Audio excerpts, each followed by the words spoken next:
Hello there. Welcome to my campfire. My name is Seraphine, the Midnight Bard, and I travel from place to place, seeking the strange, the bizarre, and the unexplained.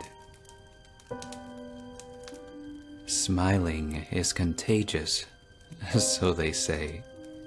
And why wouldn't it be? After all, a smile can be an outward show of confidence, of happiness and comfort. A person who smiles earnestly and genuinely can often have a magnetic quality about them that draws people in. One should be careful, however, whenever they decide to flash their pearly whites, because they never know when that magnetism might draw something in that's inhuman in nature. I once heard of a man who had nothing going for him, but whose smile was enough to catch the attention of the Tooth Fairy.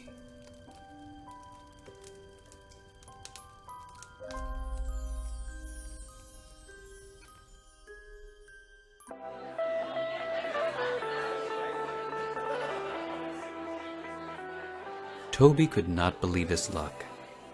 He had never achieved much success with women. As he had been often told, he lacked charm, looks, or even that oft-used fallback of a winning personality. Here she was, however, dancing up against him, so close he could smell her perfume. He didn't recognize it, but something in it drove him wild. The woman's slim frame and short dress certainly helped in that too. She'd walked up to him, whispered in his ear in a voice like the sweetest honey that she liked his smile, that he had nice teeth. Nothing else but inappropriate looks had been exchanged between them since then. She never opened her mouth. She hadn't spoken since they met, and only appeared to breathe through her nose. On top of that, her cheeks and lips seemed to bulge out slightly, like she was holding her breath. Then she pulled her top down a little further, and those little details were lost to the back of his one-track mind. Toby took one last swig of the drink she had given him before hurtling the bottle into the crowd behind him. In a voice far more slurred than confident, he shouted over the din of the music, "So, do you want to get out of this dump? Your place, or—" The woman cut him off with a finger to his lips and a coy smile. My place, then?" he stammered, not having expected that to work. She nodded, took his hand, and led him out of the nightclub into the cool air. As soon as they had turned the corner from the nightclub, Toby seized the tiny blonde's shoulder and pushed her up against the wall. "So, how about a kiss?" he slurred, leaning his face into hers. In response, the woman placed one finger on his chest and pushed him back with ease. Then there was that coy smile again, lips never parting, before she took his hand and led him towards his house. The small part of his brain screamed out again. It tried warning the rest of him that a woman that small could not be that strong, that she was leading him straight to his house.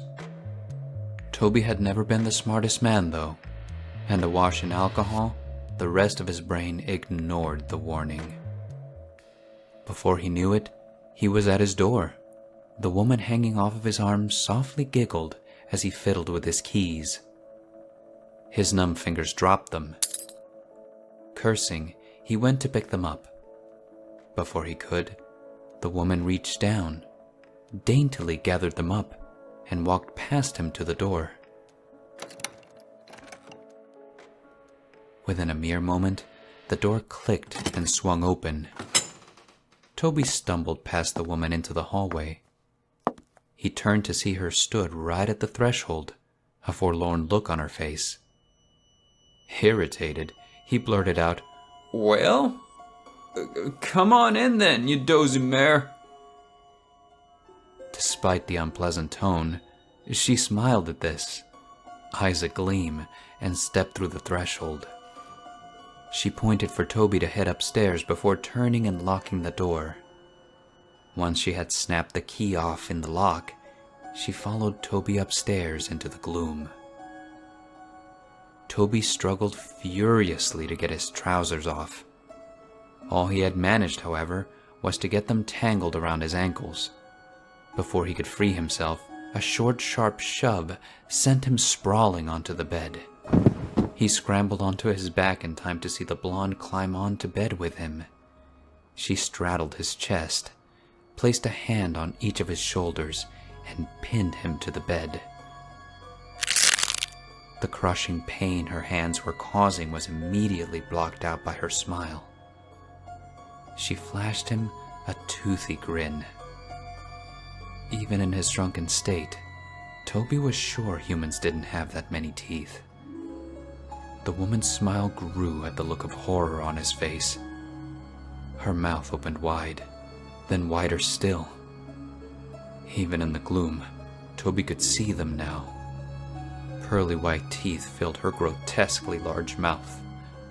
No tongue could be seen, just teeth. Human teeth. "I gave you a gift at the club. You know how this works," she said in her voice like honey. "For that, you owe me." Toby tried to cry out, but a vice-like hand clamped his mouth shut. He slammed his fist into her side. All he received for his efforts was a soft giggle. "Yes, this isn't how it worked when you were a child," she purred. "But I always remembered you had such pretty teeth." With that, she leaned forward, forced her hands into his mouth, and pried it wide open. Toby felt an agonizing pop as his jaw dislocated. The last thing he remembered was the horrifying woman's hand reaching inside his mouth and grabbing a tooth.